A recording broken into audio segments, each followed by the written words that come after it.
Hello channel and welcome to prepared version 4 with my favorite plane, the Majestic Q400. You guys, it's out, it's 64-bit and it's out for prepared. It's pretty amazing. I am so excited to take her out for a spin and see how she handles. This is my very first time loading it up, so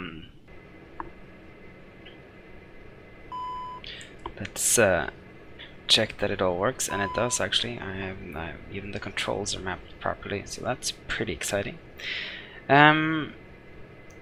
Yeah, let's get her up and running. So I have a flight planned. We're here in Værnes, Echo November Victor Alpha, in the middle of Norway, and I was thinking we would head down to Bergen, which is a pretty short flight, but that's all I have time for right now. But it's a fun little flight, so I even got this thing fixed. So Echo November Victor Alpha. Oh yeah, my keyboard is crap. I have a wireless keyboard, and I am running a 4K monitor now without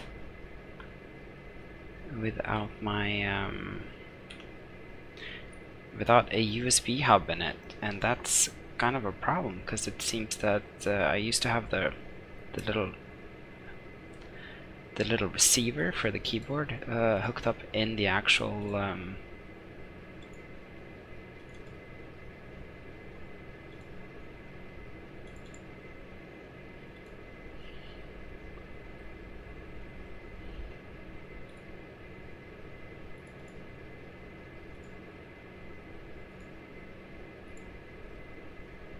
yeah, anyways, I used to have the receiver hooked up in the monitor, and that was pretty close to the keyboard, so it used to work fine. And now I have an issue because it's hooked up in the computer, which is underneath the desk, and the receiver is weak, I guess, or it's not working as well as it should. Anywho's, we are in Værnes, and we're going up down there. But like, we look at the charts in a little bit. Let's first just get everything turned on and stuff, and let's see if I can actually remember how everything worked. Wouldn't that be amazing? The recirc fan comes on. We can turn this on. Our landing altitude down there is around 120 feet somewhere.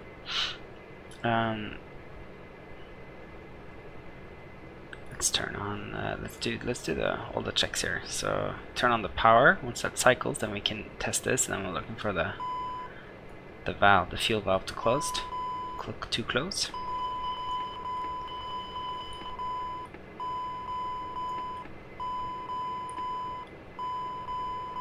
So our fire warnings tested. We go ahead and open these.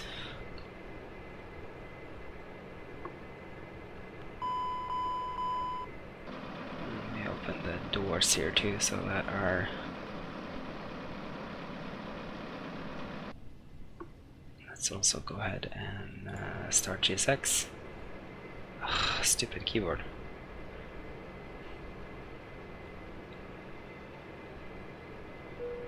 Ladies and gentlemen, let's see if we can do this with the keyboard. That's gonna be interesting. on behalf of the entire flight crew, So GSX seems to not be working. That's interesting. Okay. Guess we'll have to do without GSX this time.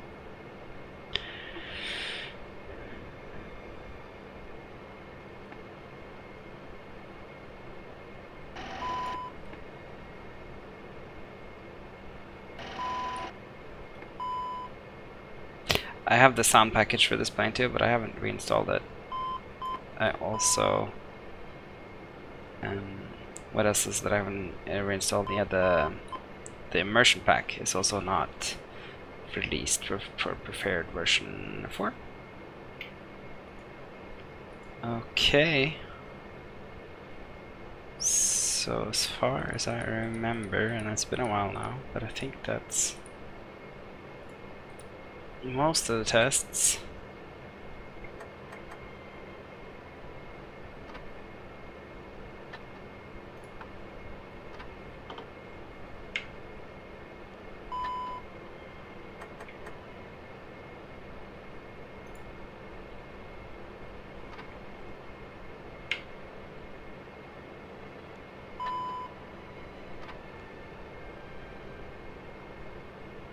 It's the auto feather test.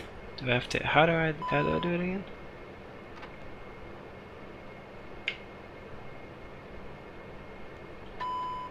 Yeah, you just full power and then you go back, and then auto feather test is in progress.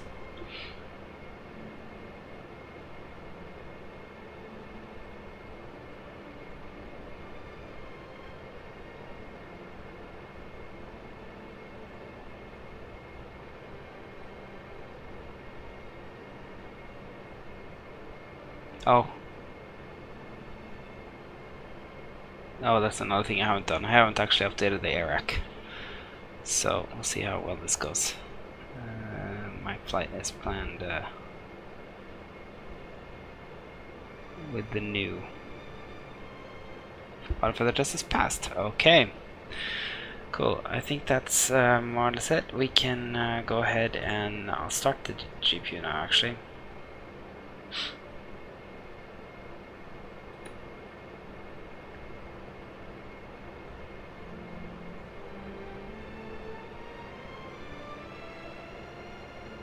The music, which I kind of hate. I need to get this set up properly.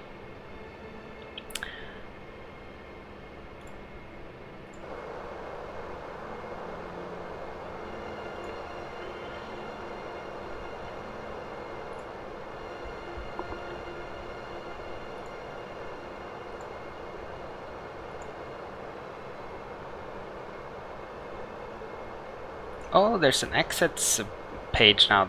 That's wonderful. That's great. That's really, really great. Okay, so at this point we have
cool, it's opening the hangars.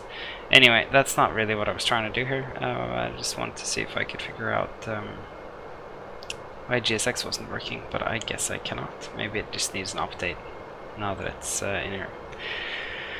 Okay, anyways, flight plan. We are at Echo November Victor Alpha. And our menu, we go to menu and we select departures.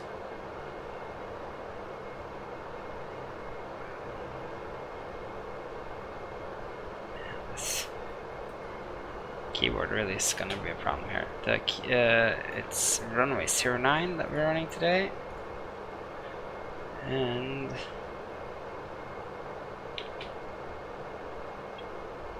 we're doing the Osmo 1A departure. It seems like we can still do that, and we'll go ahead and we'll send that to the flight plan. We then go to Osman. From Osman, we're doing the Z2862 Lunar.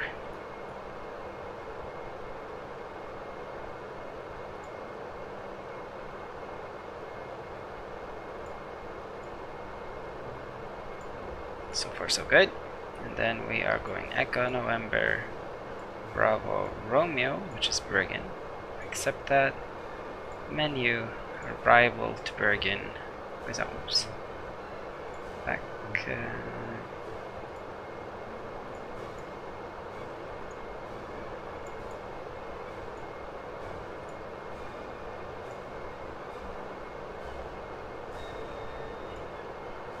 17 into flesland, and it's the Lunar 2 and star.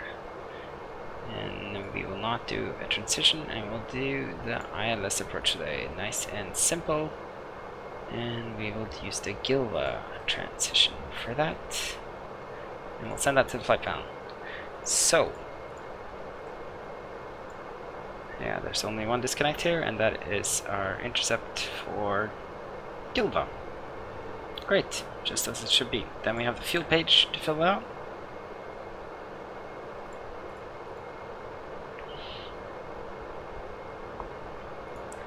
So we have today we have a zero fuel weight of 26,282.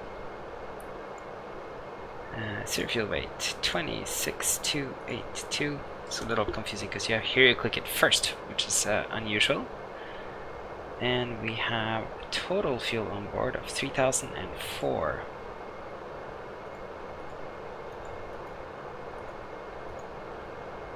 And that gives us a combined weight, takeoff weight of 29,286 here, 29,216 here. That's because we will have some taxi fuel, so that makes about sense.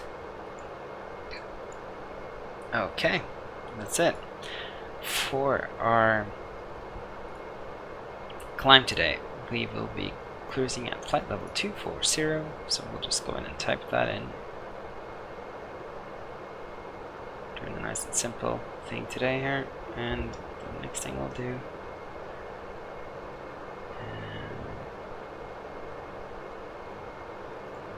is go ahead and get the weather.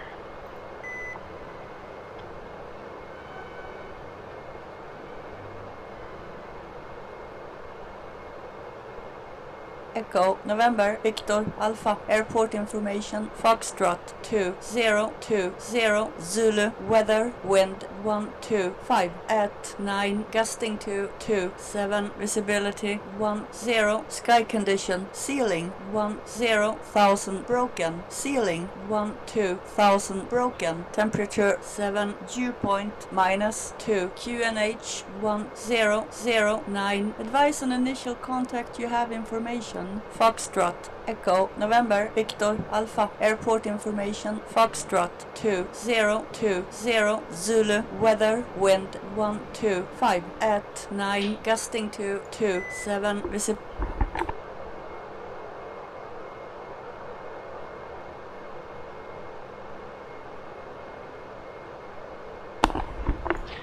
Okay, so that was the weather. 1009. Oh, so we have southerly wind. Everything seems to check out. What else did I want to do here? Yes, speeds. Let's see if I still have my login. App.Morrison.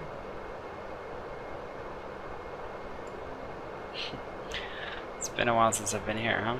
Let's see how this goes. Performance. Airport search. Echo November Victor Alpha. Trondheim. We are taking off runway 9. We can get the weather directly in here, can't we? At least we can try. Let's see. Conditions. Echo November Victor Alpha. So outside airport breeze is 7 degrees, and the wind is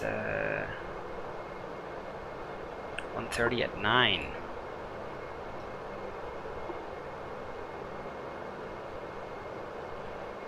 And we will do a flat 5 takeoff. We'll use end top. And our takeoff weight was 29,000 something, wasn't it? Was 29,000. 29216. So keyboard is working again, which is lovely.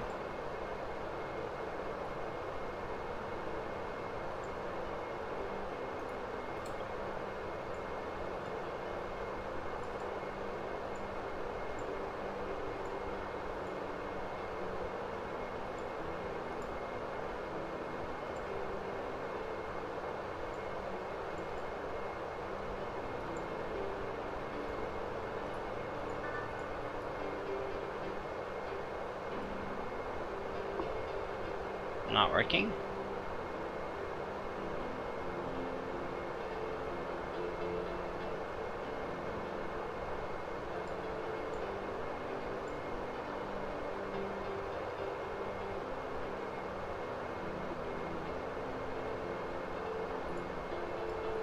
Okay, we'll do one more chance here.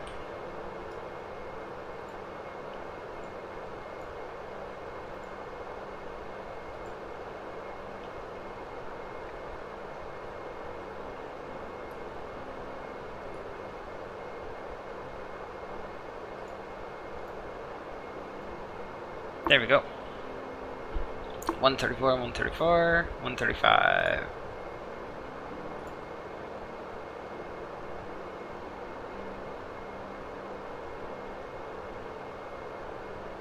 Pretty high speed takeoffs for us here.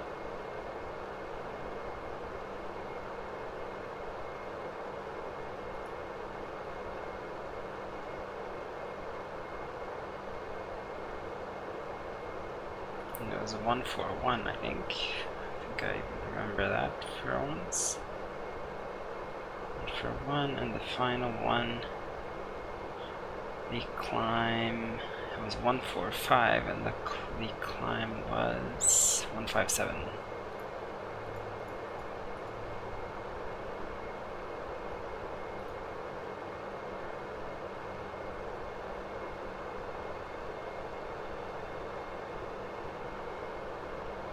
Okay.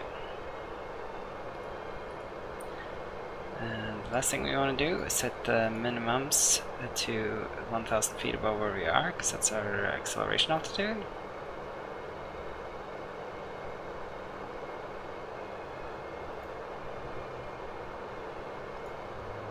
And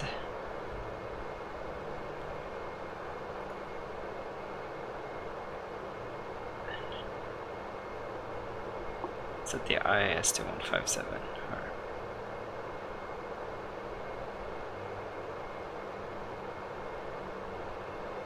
Okay.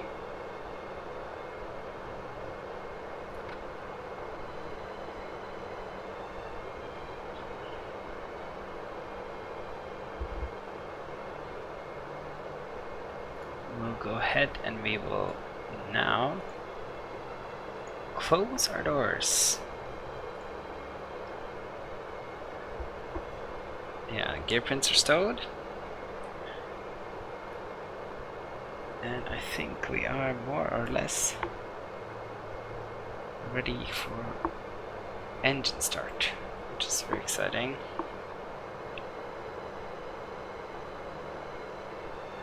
If I only remember how to do this. First thing we do is we turn off the bleed air. We select engine 2 and we press start. It's pretty much as simple as that. And we add fuel. They reworked how these work. That's really, really lovely. Because they never really worked that well, to be honest.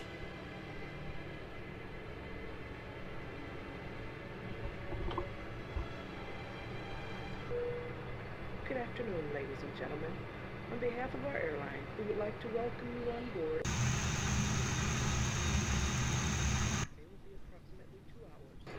Would you please fasten your seatbelts and refrain from smoking? If you want to use any electronic equipment, we would kindly ask you to contact us first. For takeoff and landing, these devices must be switched. Phones may not be used during the entire flight. We wish you a pleasant stay on board. So that didn't seem to work, actually, the forward exit. I tried it twice there. Okay. I will do Engine 1.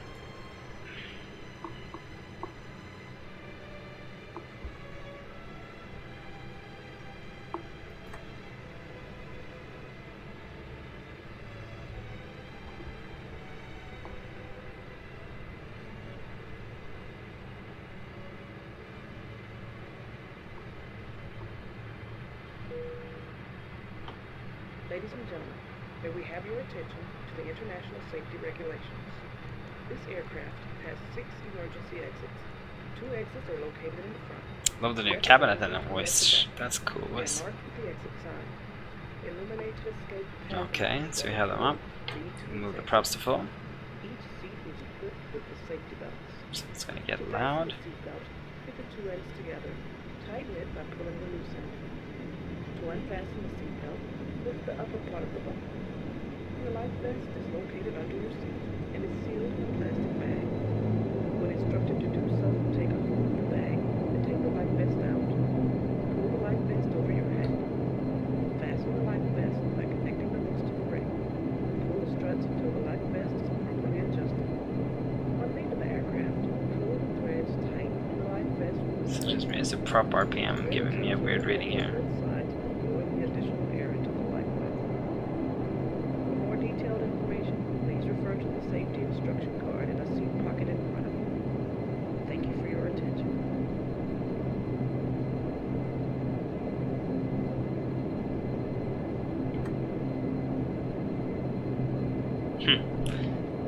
Is that some sort of new logic? What is going on?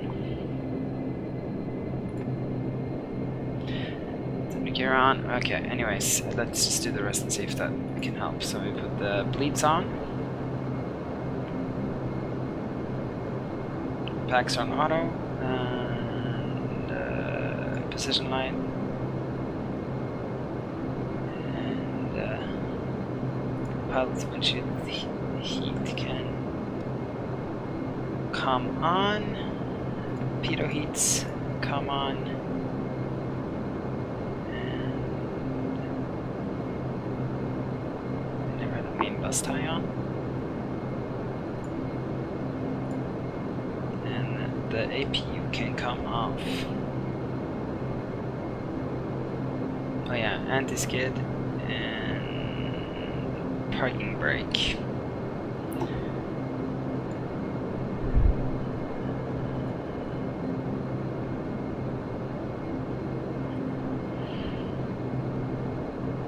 It's giving me a warning for the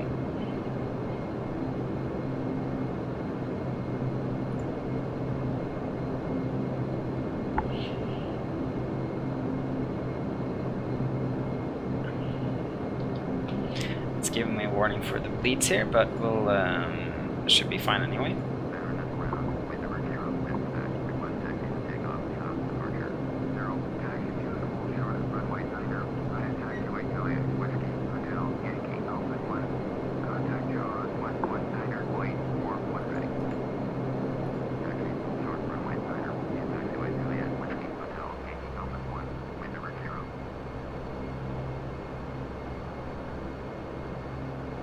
Oh.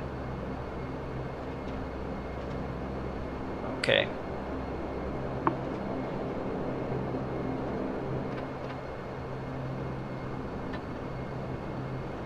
I guess there was an SAS there, jet there all of a sudden.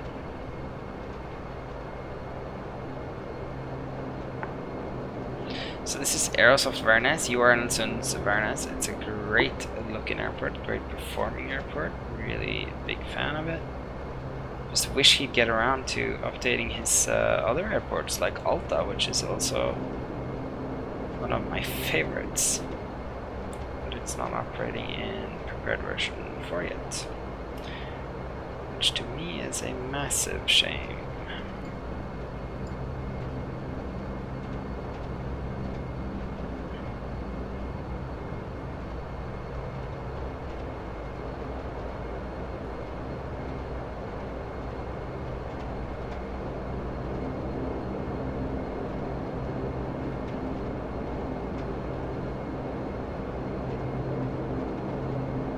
It's a lovely airport. I wish we were actually at a gate because you can see people moving through the gates when you start loading.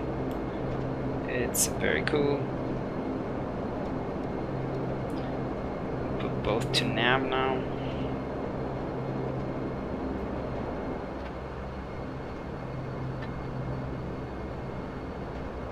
And this one we'll put to weather.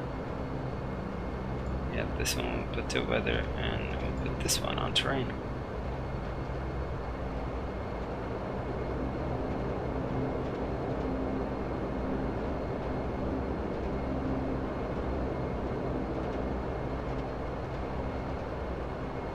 And she's just as good as ever. She's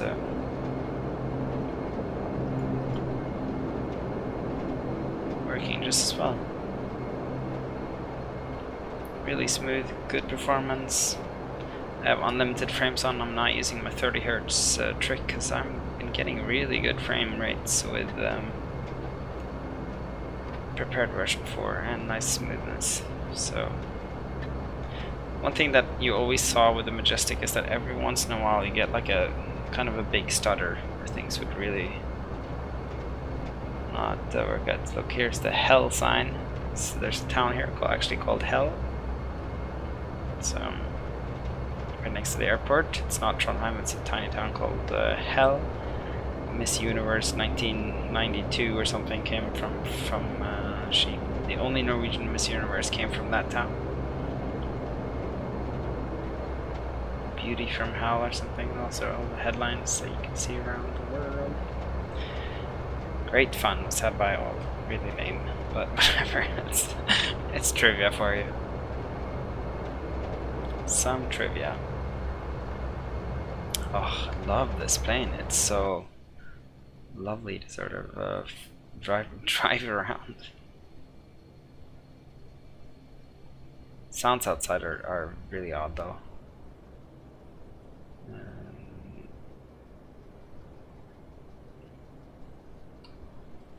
Could be a Chaseplane thing.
I guess these intakes are usually open, I found out recently.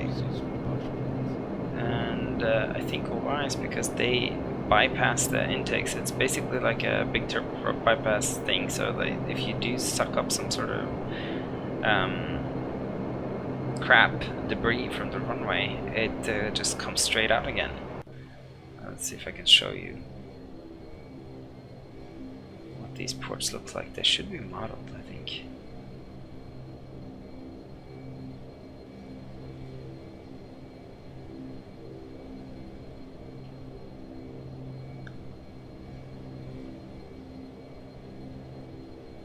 I think it's these guys, these here. I think it's those. Yeah, sound is messed up, isn't it? So I think basically if you get some sort of gravel or something, it's sucked into the intake, it comes out here.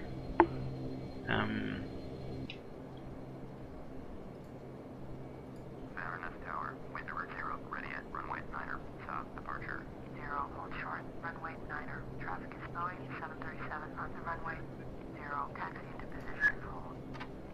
Line up and wait, wind over 0. Also lovely that the ATC window works. Yeah, the sound is messed up.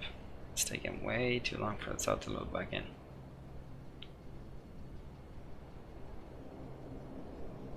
And good news is it seems to be working, it's just the bad news is it's not working very well.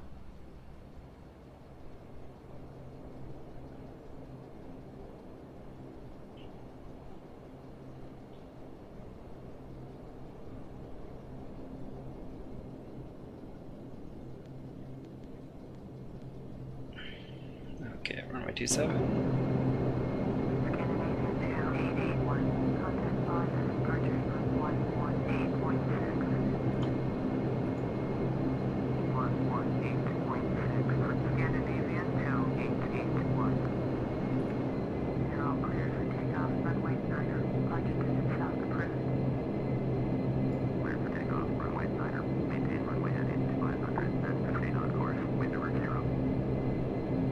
Okay,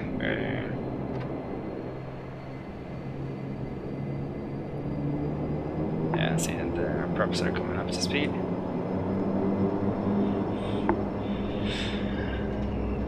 We should be good to go.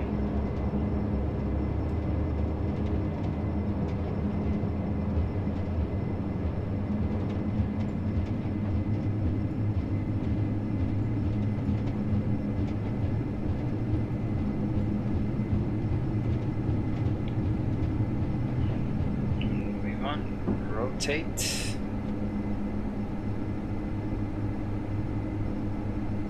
And we have positive rate. Gear can come up.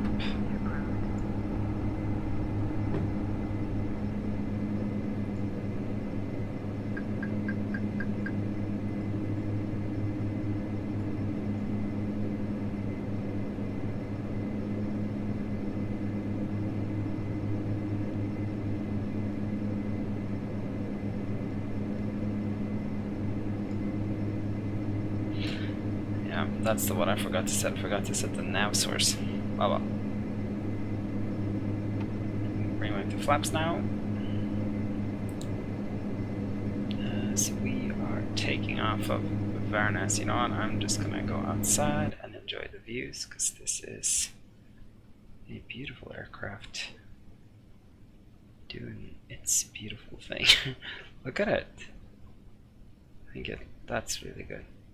See if I can't get the sound thing figured out. It could be me. I've been messing with some config files to get the smoother controls working. But that was pretty easy. I just copied them across from the INI file from my old setup, and all the liveries too. It works straight away. And Chaseplane picked up the old Chaseplane settings, and FSUIPC picked up the old FSUIPC settings. So really easy. Look at how beautiful it looks though. That is something. That's amazing. Beautiful view. That's a great scenery. You should get it. It's a fantastic plane, even more so.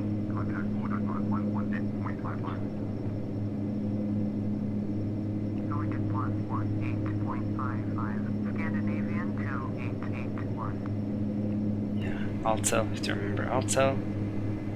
And what else do we have to do? That's kind of it, isn't it? Yeah, we can go to props 900. We'll turn off the other footer.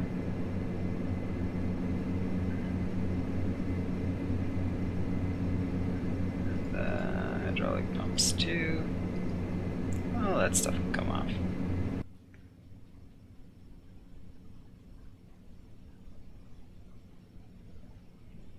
These are really amazing views. Really, really great.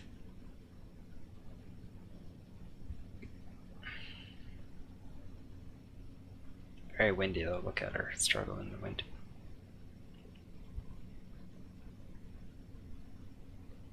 It's pretty significant crosswind. Yeah, 29 crosswind, 29 knot crosswind at this moment. It's quite a lot.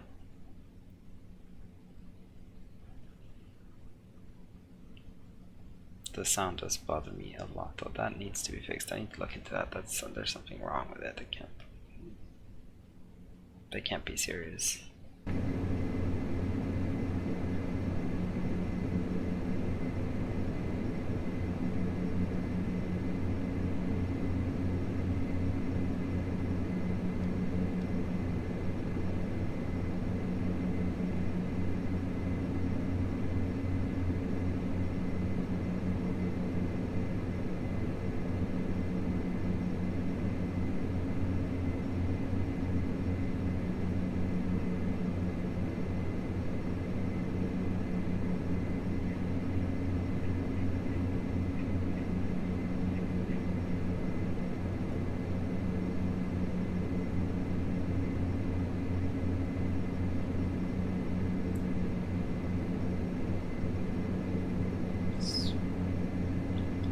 HUD has beautiful performance.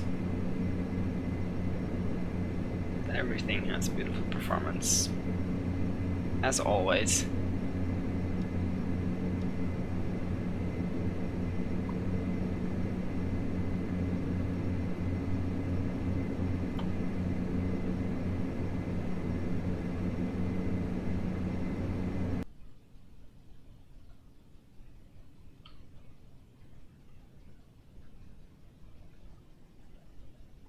I wonder if it's...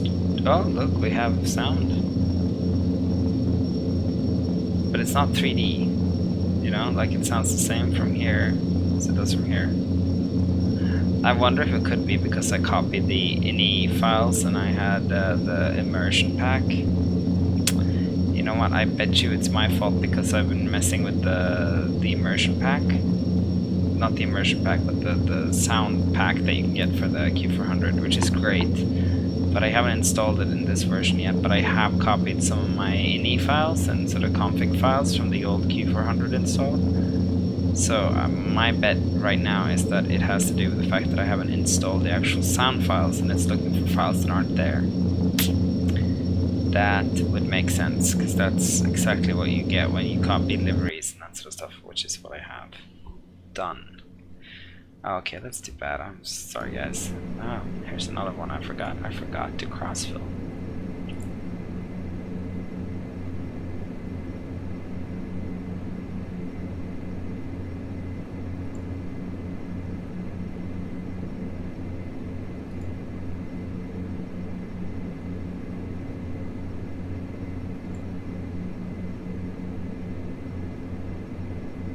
And then we have to go with DTO.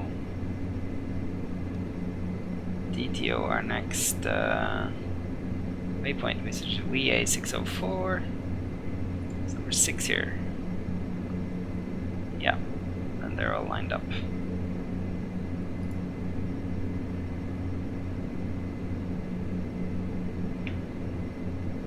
Trim works as it's used to as well. In fact, actually everything works kind of as it used to. Very nicely done.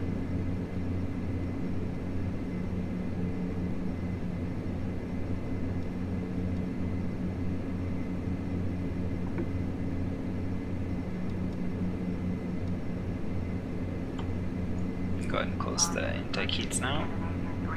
I heard some airlines actually run with them open at all times, because they're also used to get rid of ice if there's ice accumulated on the engine, and it somehow gets in there, but I have issues sort of seeing how that would even be a problem. Look, you can see the airport through the clouds there.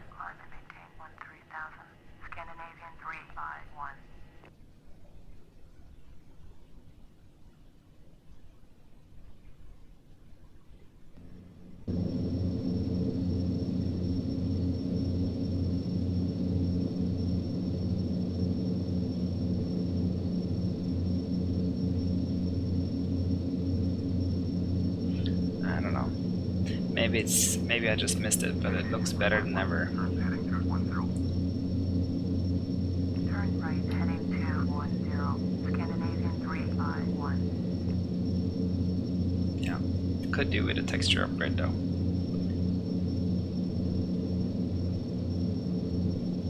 Actually, it doesn't even seem like it is the right texture. It seems like there should be higher res textures than that on this plane. Anyways, we can turn off our landing lights at this point, and we can go ahead and set power to standard.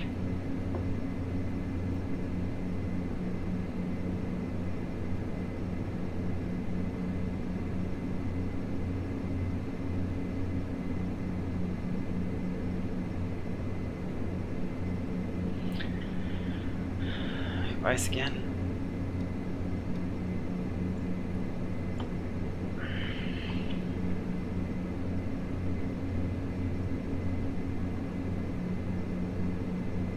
Okay, maybe we should just go ahead and study our arrival into Bergen. So we are at runway 17 today. Star was the Lunar 2N, right? I think so. Lunar 2N. And yeah, it comes down like this, and you basically come up to Gilva, which is about 4,000. At which point you do another right turn and you intercept the runway.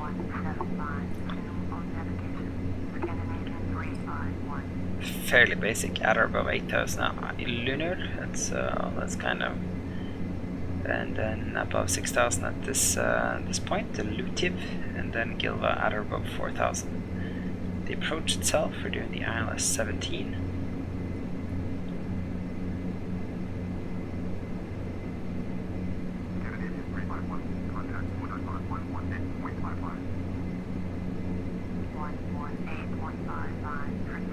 So I guess the difference between the W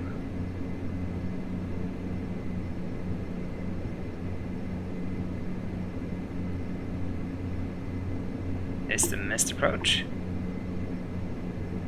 Yeah, this one you go out, and this one you go straight. This one is a right to PR 918.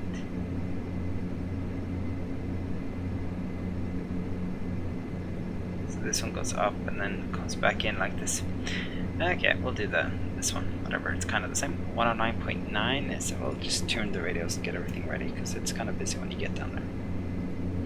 So we go 109.9.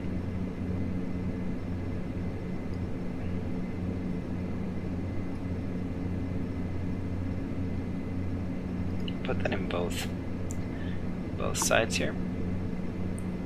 Actually, I could type in, I'll get the other one. I'll get the nav2 is 115.55.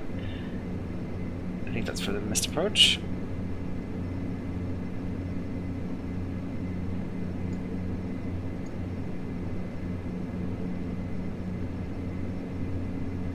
And put in the standby over here.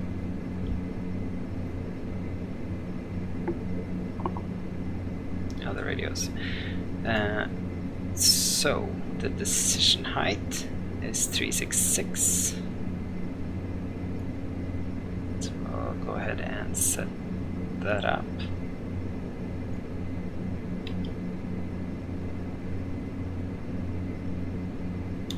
The 370. I'll just go ahead and remove the decision height.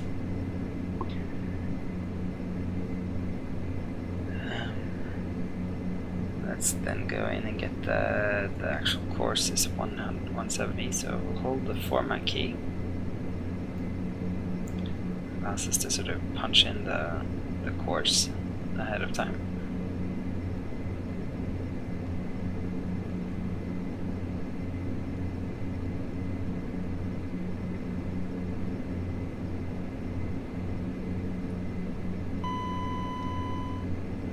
That's almost double climb. At which point we'll start calculating the top of the descent.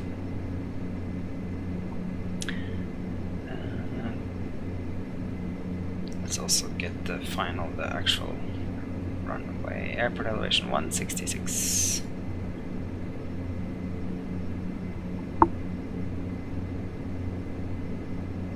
Yeah, which is pretty much what I said. What I had already set. It's pretty good. We can let them go. oh yeah, and this, and now that we've reached our climb altitude. Ladies and gentlemen, for your own safety, we instruct you to keep your seatbelt fastened during the entire flight. Please observe that this flight is a non-smoking flight.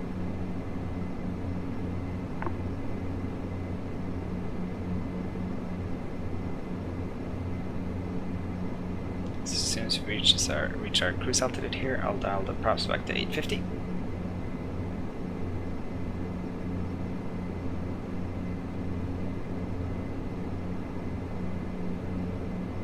And at that point we should start picking up some speed as we'll stop climbing. Maybe it's just me, but I really think that overcast is handled so much better with the latest updates too. Not sure if it's Active Sky or Pred version 4.1 or PTA that's responsible, but it sure does look better to me. I think it might be one of the final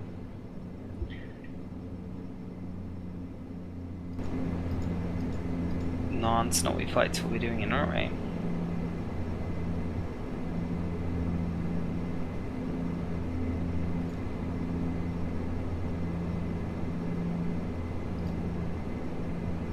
Perhaps 850, and we are speed is increasing.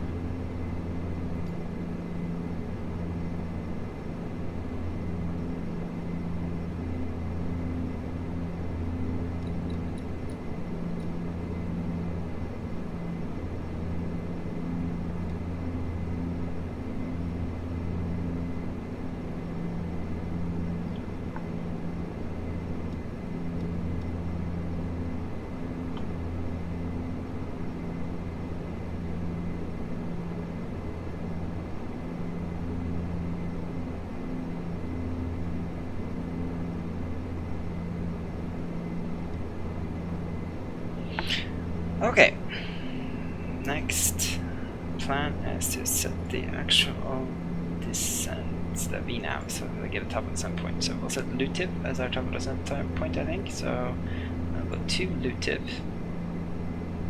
go into VNAV page and find the Lutiv point here, and we want to set it to 6,000, and we let's speed up.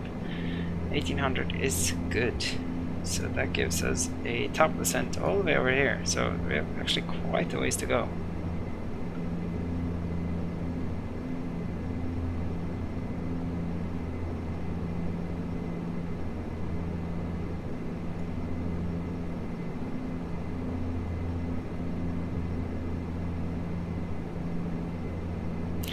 Oh yeah, okay, we can do one more thing. We can calculate our landing speeds. Landing. I can remember Romeo. Ladies and gentlemen, this is your captain speaking. What's up, nice and cruise? I've not been here for a long time. Our in-flight cabin service has begun, so enjoy some quiet meals and refreshments. If there's anything else you require, please ask me. Our flight attendants for assistance. Once again, on behalf of the entire flight crew, we hope you enjoy the rest of the flight.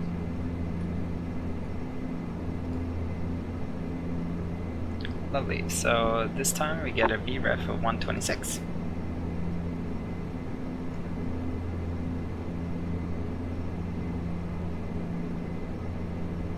And we get VGA go around of 116.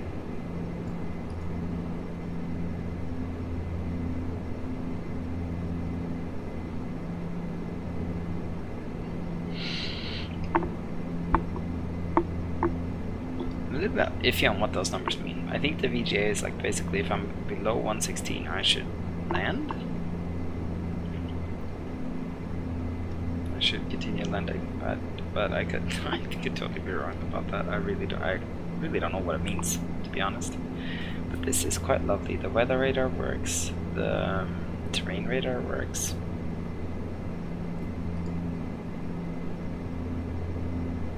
I always loved about the Q400. It's just how solid it is. It's just such a solid add-on.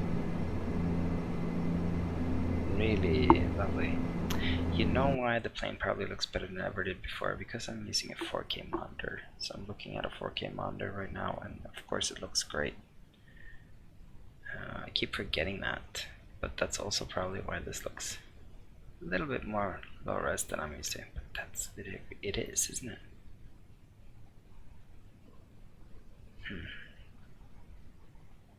Need to try and make a 4K version of these liveries and see if it even works. That'd be so lovely if it did. That's something we need. We need 4K liveries for this plane.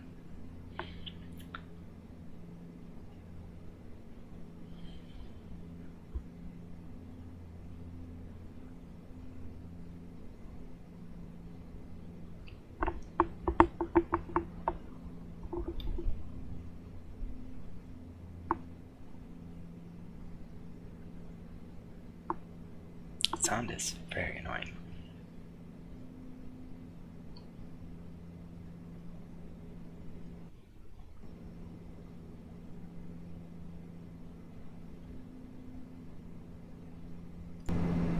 Oh. Okay, look. It's mouse clicks. So if you're having issues with this, it's as soon as you click on something, sound comes back. It doesn't. You can't realize that you've changed views until you've actually clicked.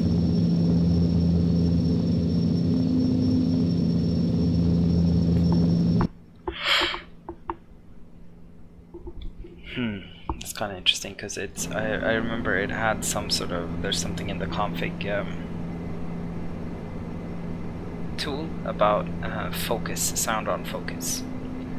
So I bet you that is a smart thing to sort of look into. You know what I'm gonna do? I'm also gonna go ahead and program this this guy. So airport elevation is 166.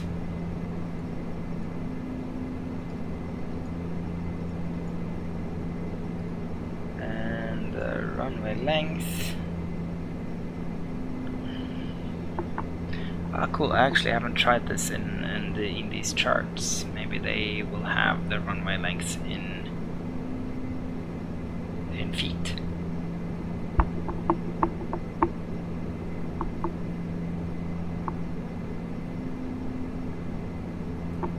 No.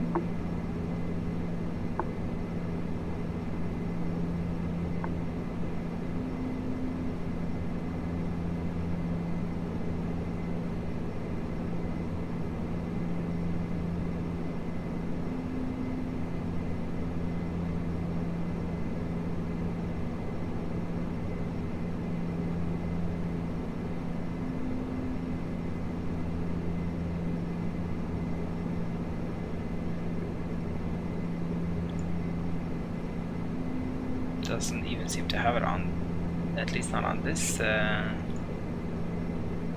chart. So okay, but on this one it does. 9,810. Okay, then I'm very happy about this. That's all it took. Now I really love these new charts. 9,810. Can easily get these things in.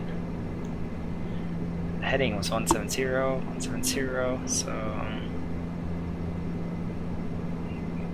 Ice detected. It's a lot of icing today.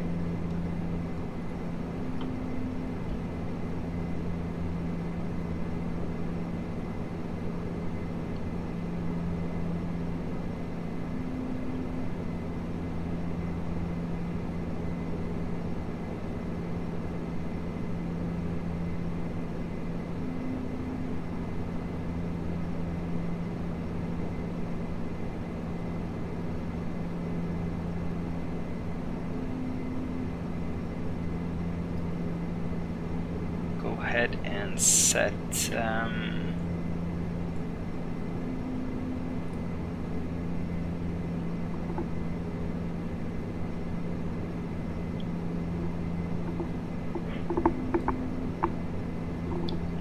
go ahead and set the same course on the nav2 here.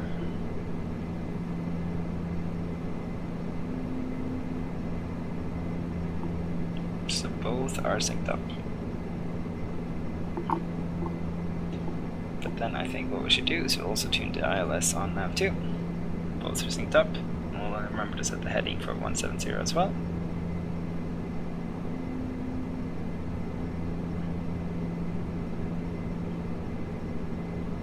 We're coming over the mountains, we're coming over the glaciers.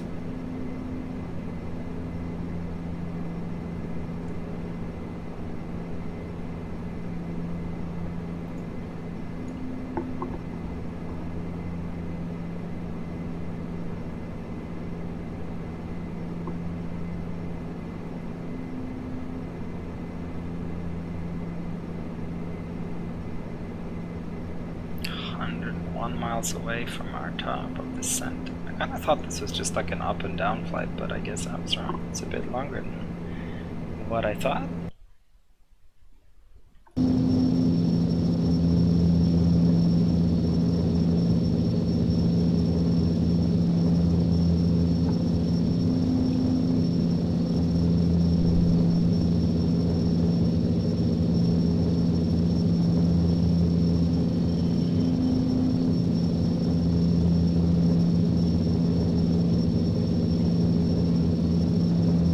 See if this 3D sounds also change. If I click the window now when I'm in the back, I wonder if it will update.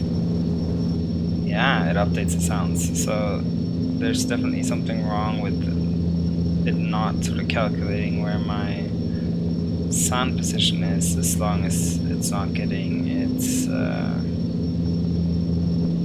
mouse clicks.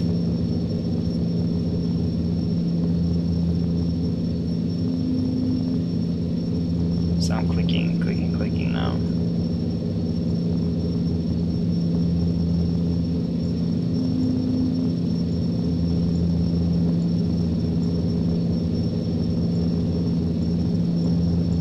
Yeah, okay, I take it back, it's not like it's that much.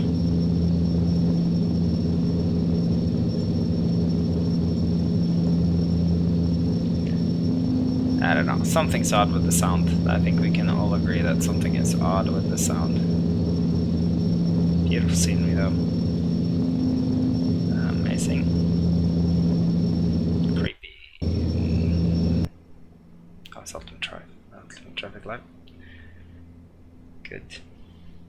I thought it was something worse. 91 miles. Go ahead and set the altitude. Set the 6,000, which is our first altitude.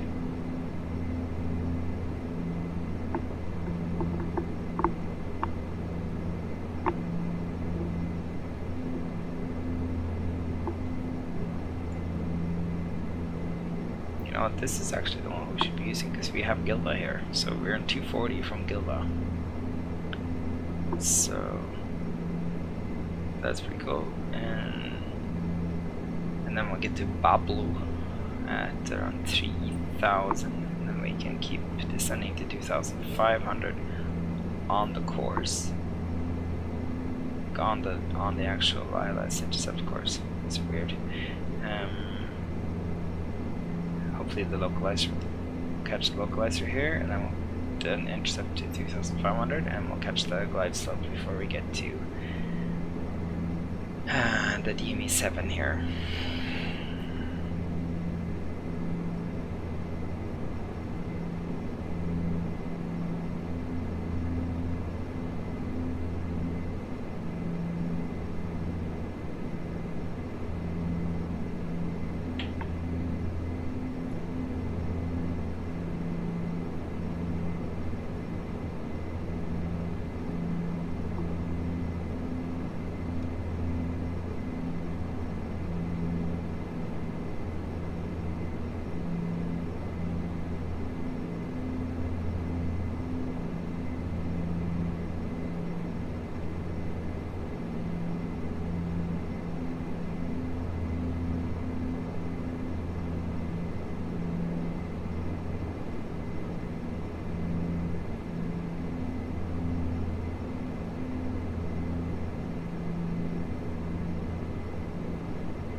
another thing that's interesting is the failures that are modeled in this plane. I've never really tried them out before, but I think I'll start trying them. It seems sort of sufficiently stable. I've had it on 10 times the failure rate before, but it seems that that's maybe now it's come back to one time failure rate. But I think 10 times would be totally fine.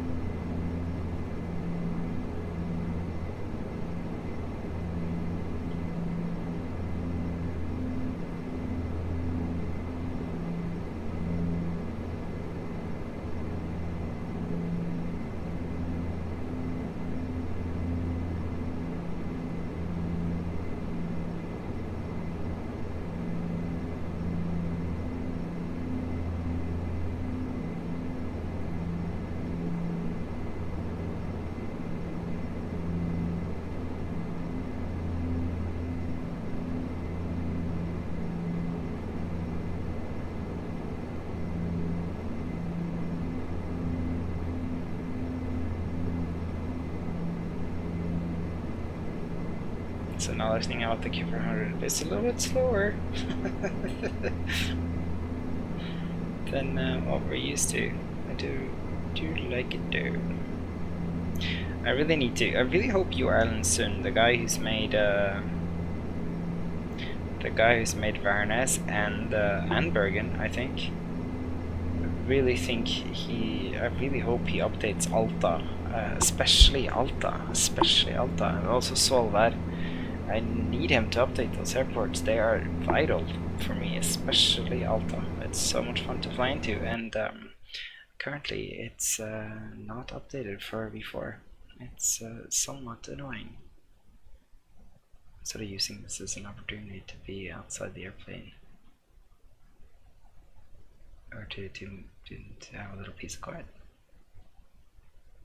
It's kind of funny. It's not a bug, it's a feature. You can have everything be nice and quiet while look at the mountains there in the distance.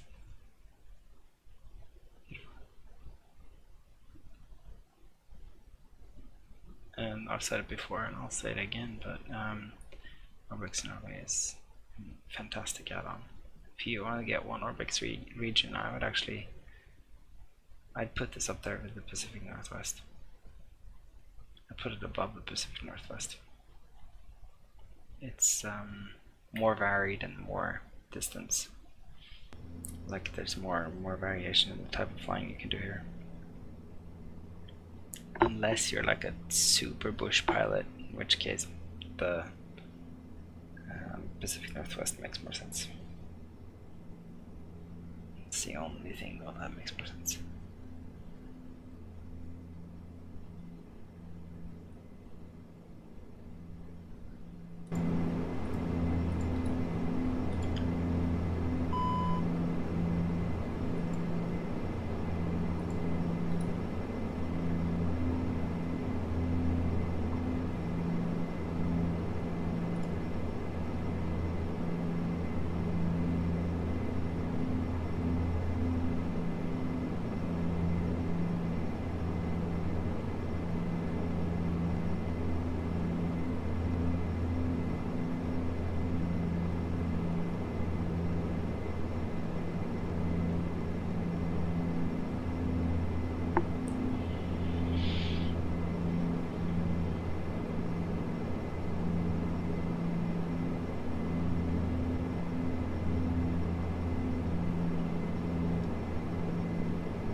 Let's go ahead and get the weather for where we're going to. Let's just, while we're at it, we're just kind of waiting anyway, right? So we can go ahead and we can load our flight plan.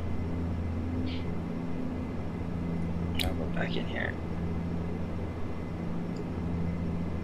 And we'll go to 112.25. should give us the weather from Bergen. Echo November Bravo Romeo Airport information. Juliet 2107 Zulu weather wind 138 at 9er visibility 10 sky condition few clouds at 300 700 scattered ceiling 1100 broken light rain temperature 10 dew point 9er QNH 1003 advice on initial contact you have information. Juliet Echo November Bravo Romeo Airport information. Juliet 2107 Zulu weather wind 138 at 9er visibility 10 sky condition few clouds at 300 700 scattered ceiling 1100 broken light rain temperature 10 dew point 9er QNH 1003 advice on initial contact you have information. Juliet Echo November Bravo. Okay, so we have somewhat limited visibility. That'll be interesting. We have winds are decent though, and yeah, interesting.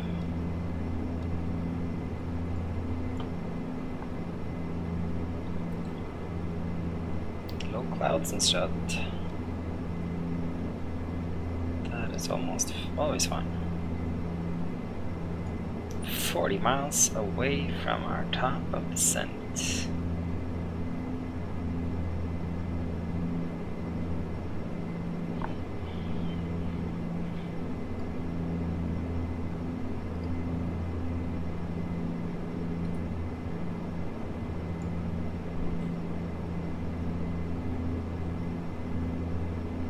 Look at those mountains, beautiful.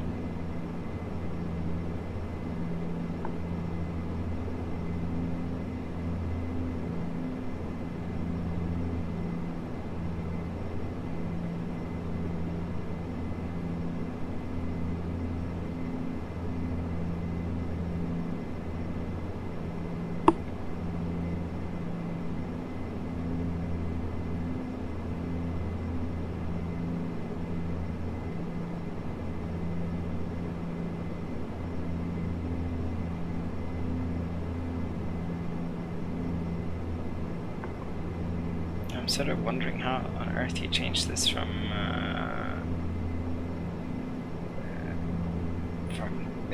the QNH to hectopascal, whatever.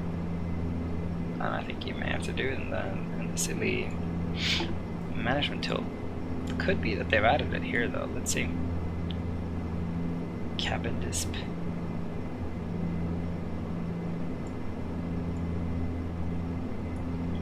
It's not there.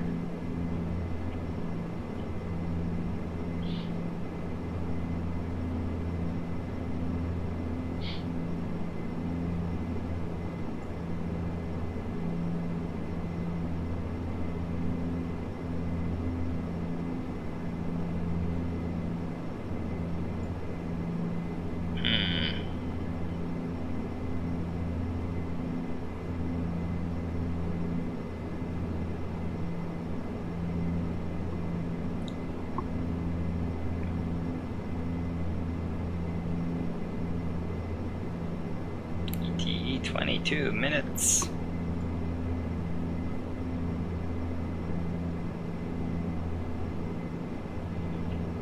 It's not very long. So the way it works with the VNav is, so I don't know if I really explained it that well, but the VNav in the Q400 is just an advisory VNav. So it doesn't actually do anything for you, or it can follow the VNav for you, but it's you have to manage the engines. So you have to sort of really figure things out. So what you do is when you set the VNav, is you select the waypoint, and usually you select the waypoint with the first altitude restriction. So you select that waypoint because otherwise there'll be later ones and they'll calculate those ones too. But you'll select the first one and you select the target speed that you want to hit that waypoint at the altitude that's in the box, or you can type it in yourself. And that will show you where on the map you will need to start your descent to reach. In this case, we have a target, and the descent speed of 1800 feet. What you can do is when you get close enough, you have to set in the altitude first and foremost. Then when you get close enough, you'll get a VNAV option here, and then you can ARB the VNAV, and it will actually follow that VNAV path down to firstly Lutiv and then to Gilva, which are the two ones with the altitude restrictions here. So above 6,000 at Lutiv and 6,000 at BR623, and then above 4,000 at Gilva. And yeah, that's basically the end of it, because then the flight plan disconnects, and we're gonna have to fly it manually until it connects with the ILS. So that's more or less how you do the VNAV. It's not that hard. I find it a lot easier than the CRJ, for instance. The CRJ has a weird way of calculating and doing things, but then again, I don't quite understand it yet, so it's not that strange that I find it difficult. Probably even find it as difficult if it didn't crash every other time I was trying to fly it. As opposed to this one, which never crashes and has an external flight model and everything else that you want. Look at that. Kinda wish there was no weather, but then again, the approach is gonna be so much fun.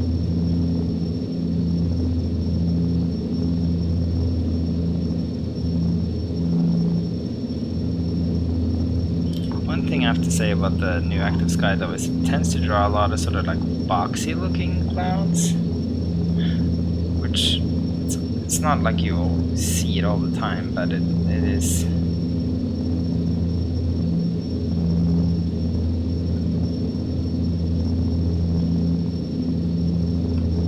Okay, we have a little freeze on our hands here.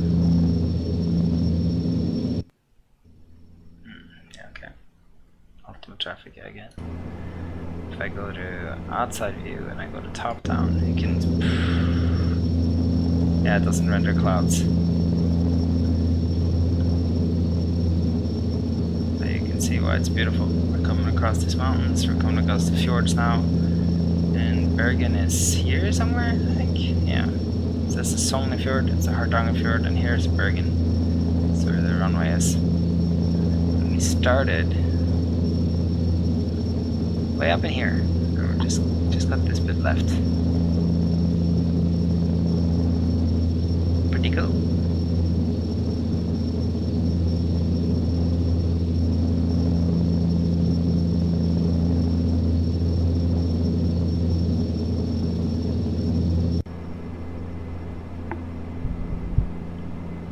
It's a really epic flight, and in real life flying into Bergen. It's so pretty. But it seems like whenever we try it on the sim, it's really. Oh, see, we have the VNAV here now. This is the path, and it will let us arm it. So let's go ahead and press VNAV here. We get a white VNAV, so it's armed. We'll wait for it to get to the top of the descent point. It will start descending. We must immediately at that point to reduce our throttles. If we reduce it, because we're very close to overspeeding already, but if we reduce the throttles before, I'll show you what happens. I reduce the throttles now. We'll start slowing down, and the top of the descent. And you look here at the top of the descent point. It doesn't get closer. Do you see that? It keeps moving away from us, but it gets closer, but not as fast as it was. And the reason why is because we're going slower, so it has a longer time to descend, so it keeps moving the top of the descent away. See just how little of like how I hardly changed the speed, but it made a big difference. It's because these calculations are done on the fly. So you shouldn't really lower the throttles until you start descending. But when you do, you have to. A good sort of rule of thumb is to keep it at roughly 30%. See, here comes the path. And it goes VNAV capture. The VNAV path goes green. We're starting to lose altitude. Speed goes up. throttle back to about 30%. Roughly.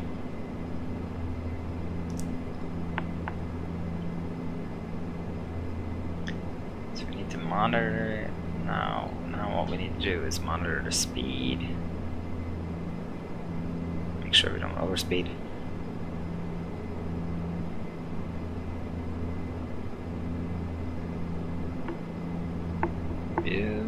Beautiful.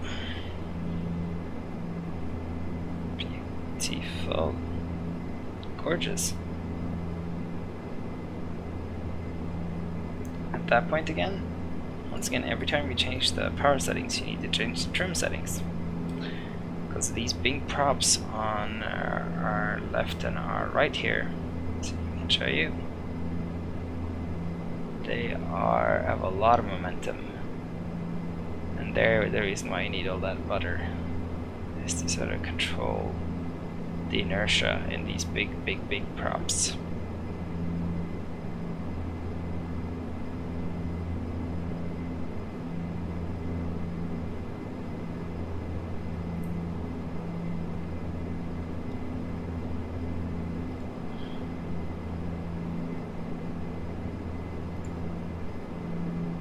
I'm excited to see the performance.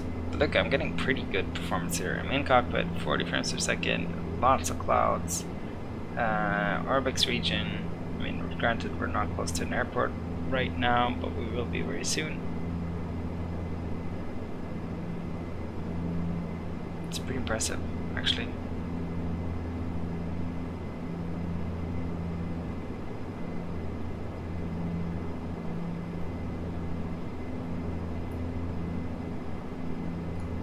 Weather radar, so we'll see if there's some weather to the north of the airport, to the south of the airport.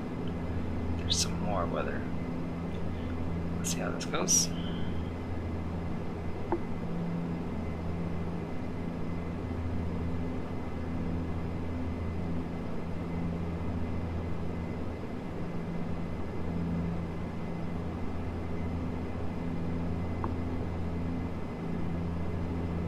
Another thing I like about how Majestic is modeled is that I think this altimeter and this altimeter are synced up, but this one is actually a separate thing. So, and it's not like the NGX where you can sort of preload the new QNH setting. No, you have to do it when you have to manually twist this when you cross.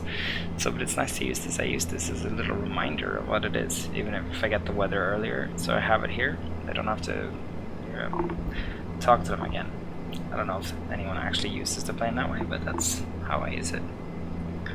I like that about this plane. It's kind of like it's got some quirks, and it makes you you develop your own sort of SOP for it.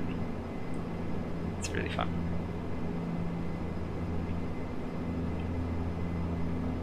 So I want to descend it more or less as fast as I can here. So the interesting thing about the VNAV calculation, as opposed to setting a vertical speed, is that the vertical speed, well, the VNAV is connected to your speed, to your horizontal, to your actual airspeed. So if you go faster, it will have to descend faster per minute, right? And it will need a faster descent rate. If you go slower, it can descend at a slower pace because it has more time to cover the same vertical distance. So that's why I generally really do like to be in the VNAV mode, because it's kind of tricky to manage this throttle to not overspeed. So see, right now we're very close to overspeeding, and I'm taking it back a little bit. And if I was in vertical speed mode now, I'd be all over the place. So 1800 feet of descent using at like 200 knots is a whole different ballgame than 1800 feet of descent at 300 knots. It's yeah, it's basically at the same sort of distance, like geographical distance. 3000 or 300 knots will get you. It won't cover the same vertical distance as 200 knots at 1800 feet per minute, just because it will take longer time. Plain and simple.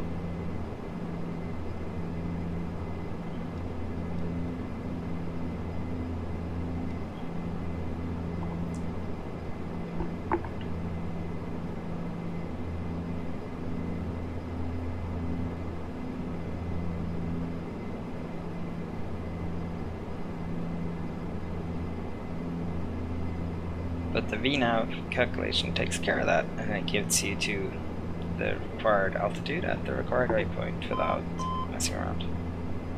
So it's tricky.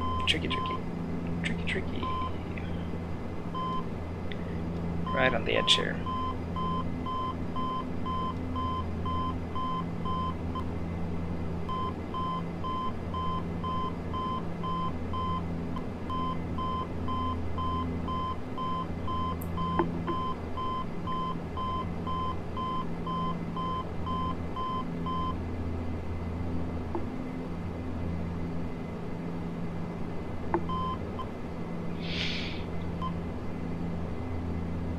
Also trying not to overcorrect.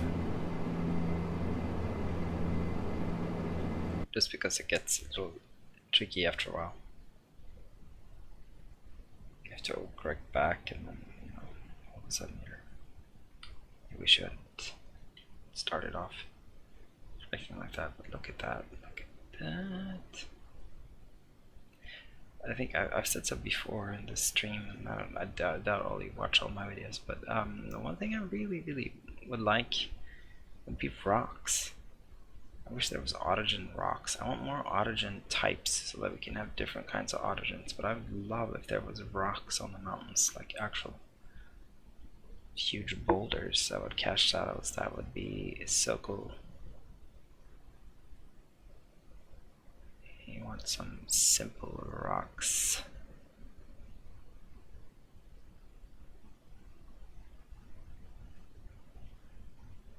It'd probably look like crap though if you sort of, because these are basically just like two textures in a cross, right? They look great, the trees. Maybe you could do the same for rocks. Put like one rock and one put two textures vertically next to each other, and boom, you have a rock. Maybe it would look sort of three-dimensional.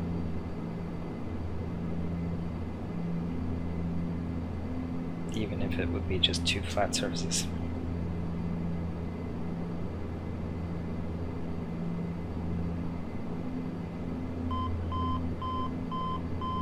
Here we go again. So as you descend too, you can have to take away more and more torque, but I think that's one of those turboprop things where, oh yeah, no, it's not.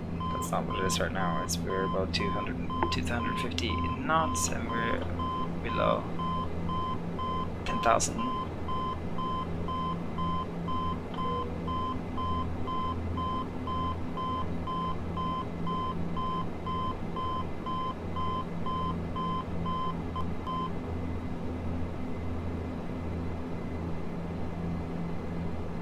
Go ahead and turn on the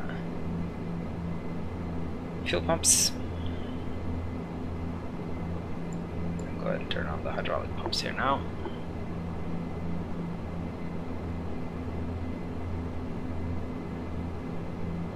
I'm worried about ice. Need to keep an eye on the ice situation.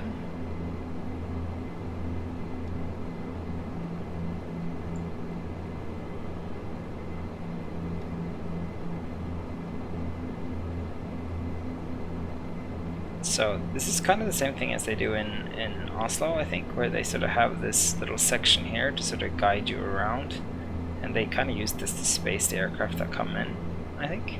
So if someone else is coming in from a different direction, they use this to sort of give themselves some time. ATC does, and they'll direct you from any of these points to Gilva. So we'll do it from Lutiv. We'll do a direct. Present video. Got it direct.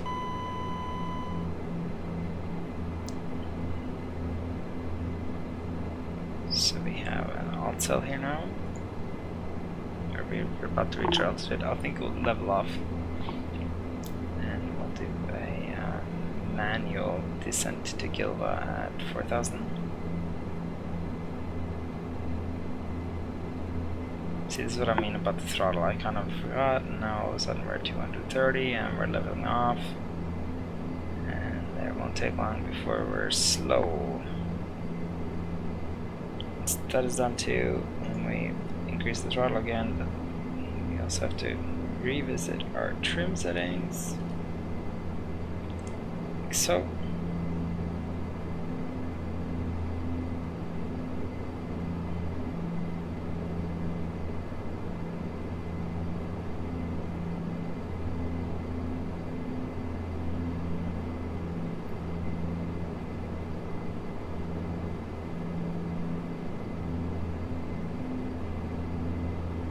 let's contact Bergen.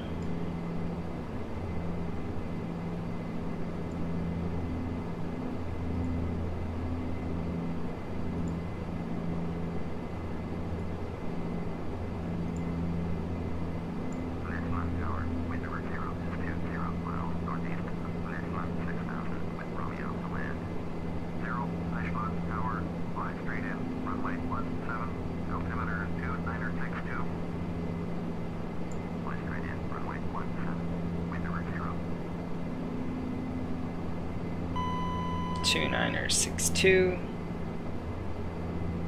So it's 2964, whatever, we'll listen to them.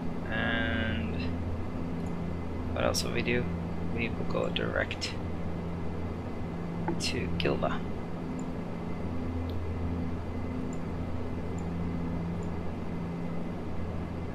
Okay, cool. As you can now see, our plane is maneuvering. We'll set altitude 4,000. And since we're no longer on V now, we'll set a vertical speed of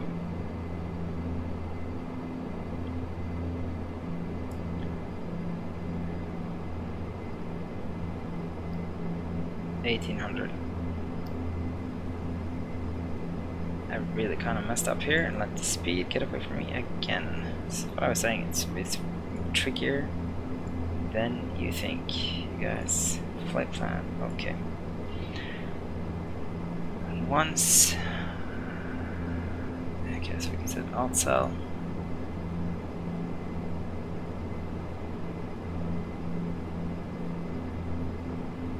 Alt cell set, and then we'll set heading 240.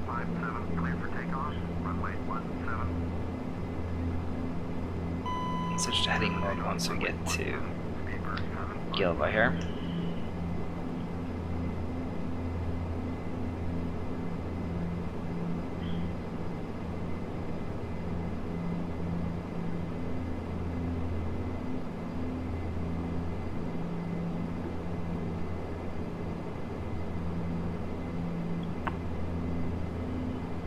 And we'll engage heading mode once we get to the waypoint.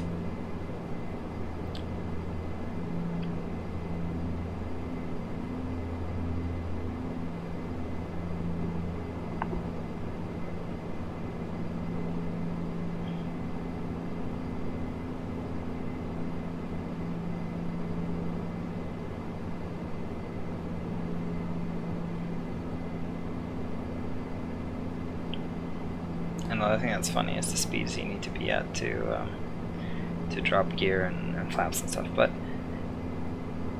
another thing that's funny on top of that, like you need to be so slow to do that. But another thing that's funny is that as soon as you drop, reduce the throttle, you start slowing down because of those big props. They have so much drag on them when they're not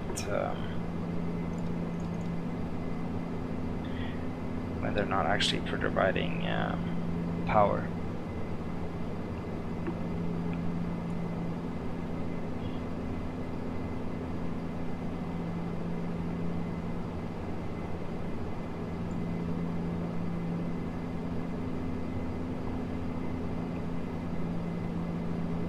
Go to IMC mode, and here we are.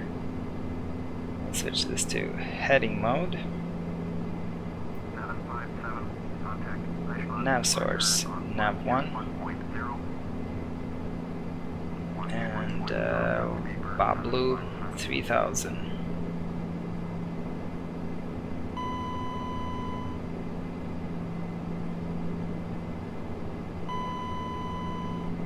Vertical speed.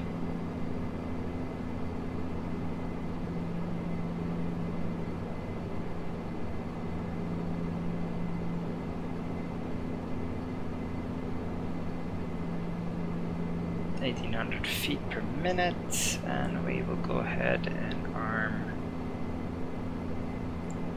localizer. Set alt cell.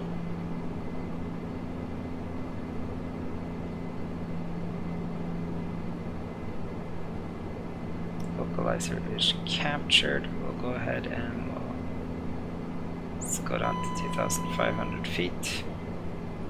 Vertical speed mode, and we will set a descent rate of 700 feet per minute, and we'll start dropping more speed.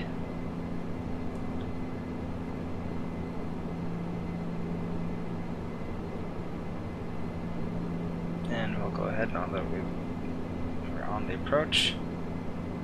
We'll have the glide slope as well.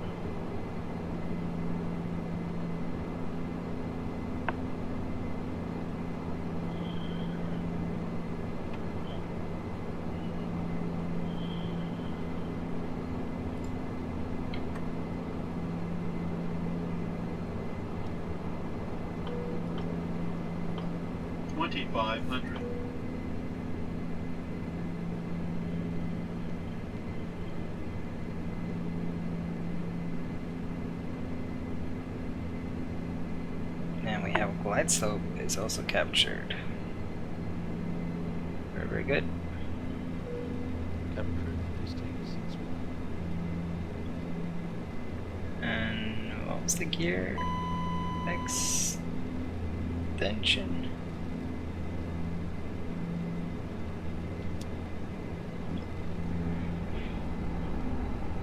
+5, gear down, and we'll go.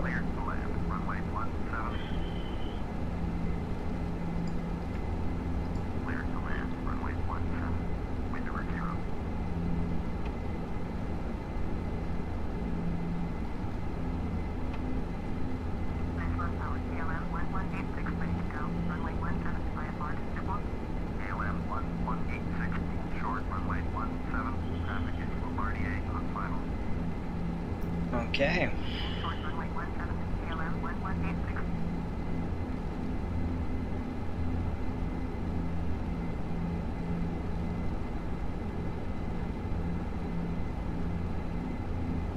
Here's the beautiful but rainy approach into Bergen. Flesland.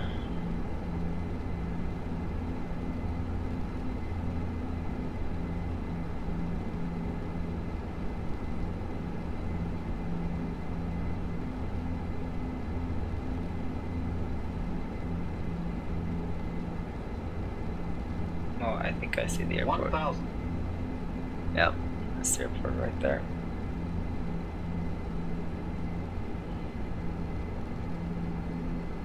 So the trick now, so I did a reduced NP landing, which is basically I don't have full props, but if I go full throttle now, it will spin up to full props in a heartbeat. And we're coming down the minimums. I think I'll take out the autopilot at this point.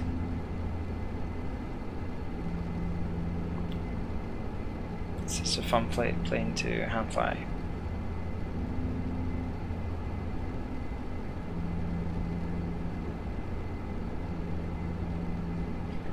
The main thing here is to sort of not flare it too much at all, really. 500. And to keep the speed steady. Cool, that's the magic runway thing that you have. Minimums for landing. 100.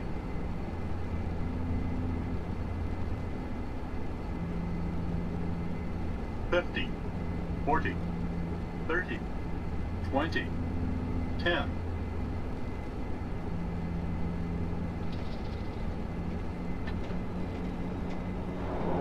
That was not bad for being like the first time back in this one for a long time with this crappy weather. I'm happy with that. I'll take it. I will take it. Let's see, brakey brake. Zero, turn next taxiway. Ladies and gentlemen, welcome to our final destination. Please remain seated. Performance is great. Remain fastened until the aircraft is I know I've said that a few times, but performance really is excellent. Zero, contact ground on It's been And remember, I have an old computer and I'm running at 4K. That's pretty great.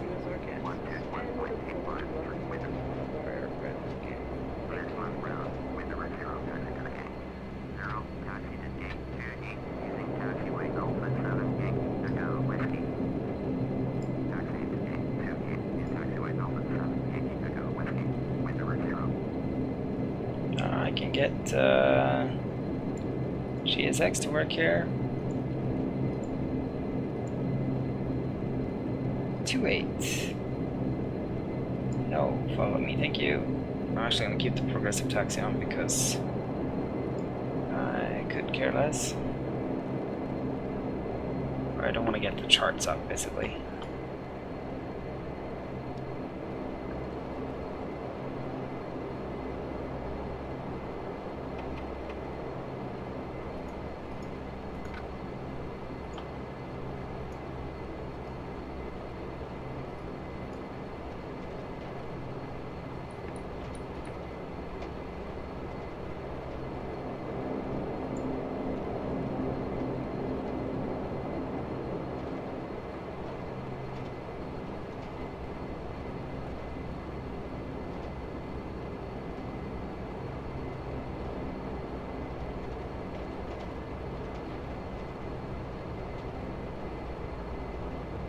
Comes the KLM plane.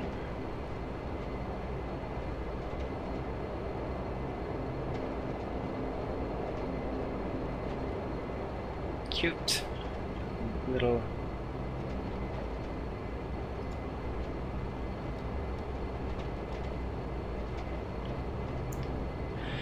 cute little 700 or 600, is it?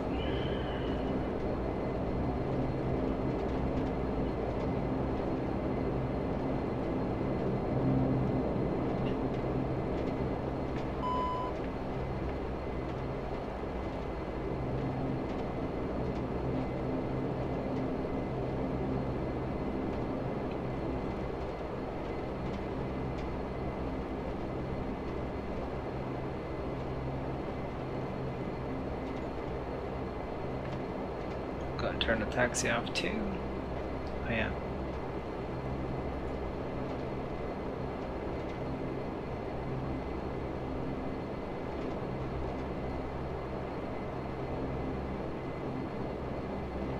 Funny, GSX has been getting up on that ladder for me in every plane I've been in lately, which obviously is not necessary.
Steering can come off. Chrono can stop. We'll set this one. Count for another 20 seconds because we've already been running for a while here.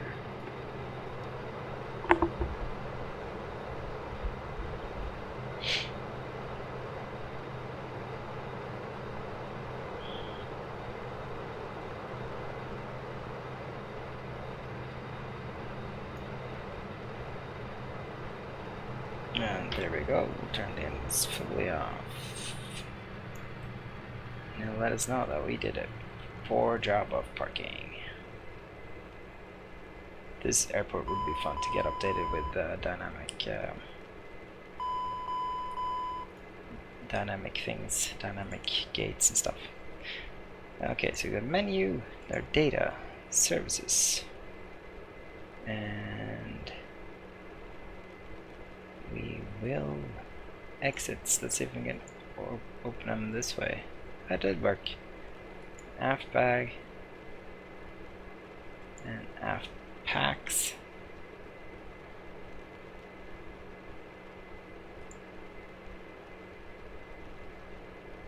And let's see if we can't request deboarding.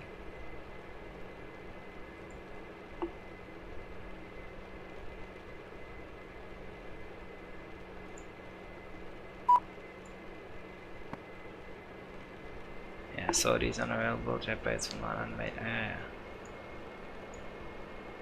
Kind of expected that.